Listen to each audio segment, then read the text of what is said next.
ఈ రోజు వీడియోలో చీరాలలో బాపట్ల బీచ్ దగ్గర రొయ్యలమ్మే ఆంటీ చెప్పిన అసలైన రొయ్య పొట్టు కారం రెసిపీని అయితే చూపించబోతున్నాను.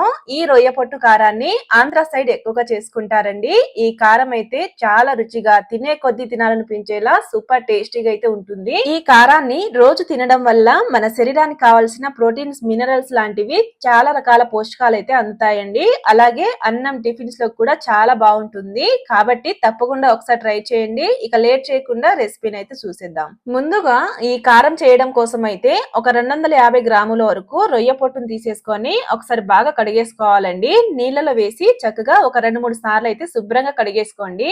ఈ రొయ్యల్ని ఇలా నీళ్లతో కడగడం వల్ల రొయ్యల మీద ఉండే డస్ట్, మట్టి లాంటివంతా పోయి చక్కగా నీట్గా అయితే క్లీన్ అవుతాయండి. అలాగే నీచు వాసన కూడా రాదు. రొయ్యల్ని ఇలా 2-3 సార్లు శుభ్రంగా కడిగేశాక వీటిని తీసి ఇలా ఒక ప్లేట్ లోకి అయితే వేసేసుకోండి. ఇప్పుడు మనం ఈ క్లీన్ చేసుకున్న రొయ్యల్ని తీసుకొని ఎండలో ఒక రోజంతా ఆరబెట్టుకోవాలండి. రొయ్యల్ని ఇలా నీట్గా ఎండబెట్టుకున్న తర్వాత అయితే చూపిస్తున్నానండి. చూడండి, ఇలా పట్టుకొని చూస్తే ఇలా క్రిస్పీగా అయితే అవ్వాలండి. అలా ఎండబెట్టుకున్నాక ఇప్పుడు స్టవ్ పైన ప్యాన్ ని పెట్టి అందులోకి ఒక 1 టీ స్పూన్ వరకు ఆయిల్ అయితే వేసుకోండి. ఈ ఆయిల్ బాగా వేడయ్యాక ఇందులోకి ఒక 1 టీ స్పూన్ వరకు మినపప్పునైతే వేసుకోండి. అలాగే ఒక 2 టీ స్పూన్ వరకు ధనియాలను వేసి చక్కగా ఎర్రగా వేగే వరకు అయితే వేయించుకోండి. ఎవరైనా ఈ ఛానల్ ని ఫస్ట్ టైం చూస్తున్నట్టయితే ఈ వీడియోకి లైక్ ఇచ్చి ఈ ఛానల్ అయితే సబ్స్క్రైబ్ చేసుకోండి. అలాగే మన ఛానల్లో చాలా మంచి మంచి రెసిపీస్ అయితే ఉన్నాయండి. ఒకసారి టైం ఉంటే చూడండి. ఫస్ట్ ఈ రెండింటిని ఇలా లైట్ గా వేయించుకున్న తర్వాత ఇందులోకి ఒక 2 టీ స్పూన్ వరకు జీలకర్రను అయితే వేసుకోండి. అలాగే ఒక 1 టీ స్పూన్ వరకు నువ్వుల్ని వేసేసుకొని వీటిని కూడా ఇలా ఎర్రగా వేగే వరకు అయితే వేయించుకోవాలి. చూడండి, ఇక్కడ చూపిస్తున్న విధంగా అయితే నువ్వులు అండ్ జీలకర్ర రెండు బాగా ఎర్రగా వేగే వరకు అయితే వేయించుకున్నాక తీసి ఒక బౌల్లోకి అయితే వేసేసుకోండి. అలాగే ఇవి పూర్తిగా చల్లారే వరకు అయితే పక్కన పెట్టేసుకోండి.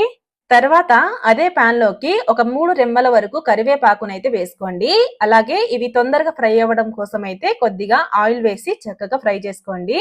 ఈ కరివేపాకులను అయితే మీడియం మంటపై బాగా క్రిస్పీగా అయ్యేంత వరకు అయితే చక్కగా వేయించుకోవాలండి.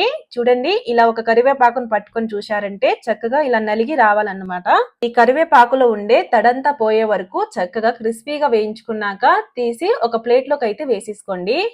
కరివేపాకుని వేయించి తీసేసుకున్నాక అదే కడాయిలోకి ఒక 14 నుంచి 16 వరకు ఎండుమిరపకాయలను అయితే వేసుకోండి. అలాగే కొద్దిగా ఆయిల్ వేసి వీటిని కూడా బాగా క్రిస్పీగా అయ్యేంత వరకు అయితే చక్కగా వేయించుకోండి. లోపలుండే గింజతో పాటు చక్కగా క్రిస్పీగా అయితే వేయించుకోవాలి. చూడండి, ఇక్కడ చూపిస్తున్న విధంగా అయితే ఇలా ఎండుమిరపకాయల్ని చక్కగా వేయించుకున్నాక తీసి ఒక బౌల్లోకి అయితే వేసేసుకోండి. ఇలా అన్ని స్పైసెస్ ని క్రిస్పీగా వేయించుకున్న తర్వాత లాస్ట్ లోకి ఈ రొయ్యల్ని వేసి వేయించుకోవాలండి. ఈ రొయ్యల్ని అయితే చక్కగా మీడియం మంటపై బాగా క్రిస్పీగా అయ్యేంత వరకు అయితే ఫ్రై చేసుకోవాలి. కనీసం ఈ రొయ్యల్ని ఒక 8 నుండి 10 నిమిషాల పాటైనా మీడియం మంటపై వేయించుకోవాలండి. ఈ రొయ్య పొట్టుని సరిగ్గా వేయించకపోతే నీచు వాసన వచ్చే ఛాన్స్ ఉందండి. కాబట్టి వీటిని మీడియం మంటపై బాగా క్రిస్పీగా అయ్యేంత వరకు అయితే చక్కగా వేయించుకోండి. ఇలా ఈ రొయ్య పొట్టుని కనీసం ఒక 7-8 నిమిషాల పాటు చక్కగా వేయించుకున్న తర్వాత ఇందులోకి ఒక 1/2 టీ స్పూన్ వరకు పసుపు వేసి చక్కగా వేయించుకోండి. పసుపు వేసుకున్న తర్వాత ఒక నిమిషం పాటు వేయించి తీసేసుకోవాలండి. అలాగే ఇవి పూర్తిగా చల్లారే వరకు పక్కన పెట్టేసుకోండి. ఇలా అన్ని ఫ్రై చేసి చక్కగా చల్లార్చుకున్న తర్వాత ఒక మిక్సీ జార్ ని తీసుకొని అందులోకి మనం ముందుగా వేయించి పెట్టుకున్న దినుసులను అయితే వేసుకోండి. అలాగే ముందుగా వేయించుకున్న కరివేపాకుల్ని కూడా వేసుకోవాలి. తర్వాత దీంట్లోకి కొద్దిగా పులుపు కోసం అయితే చింతపండును అయితే వేసుకోండి. అలాగే ఇందులోకి మనం ముందుగా వేయించి పెట్టుకున్న ఎండుమిరపకాయలు అండ్ రుచికి సరిపడా ఉప్పుని వేసి వీటిని బాగా మెత్తగా అయ్యేంత వరకు అయితే చక్కగా గ్రైండ్ చేసుకోవాలండి. ఇలా మిరపకాయల్ని బాగా మెత్తగా మిక్సీ పట్టుకున్న తర్వాత ఇందులోకి ఒక వెల్లుల్లి గడ్డను వేసి చక్కగా గ్రైండ్ చేసుకోండి. వెల్లుల్లి కొంచెం కచ్చపచ్చగా నలిగే వరకు మిక్సీ పట్టుకుంటే సరిపోతుందండి. ఇప్పుడు ఇందులోకి మనం ముందుగా వేయించి పెట్టుకున్న రొయ్యలను అయితే వేసేసుకుందాం. ఈ రొయ్య పొట్టుని మొత్తం ఒకేసారి కాకుండా సగానికంటే కొంచెం ఎక్కువగా అయితే వేసుకోండి.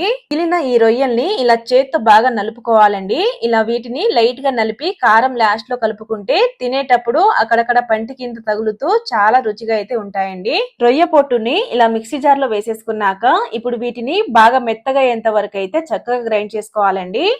చూడండి, ఇలా బాగా మెత్తగా గ్రైండ్ చేసుకున్నాక మిక్సీ జార్ నుంచి తీసి ఒక బౌల్లోకి అయితే వేసేసుకోండి.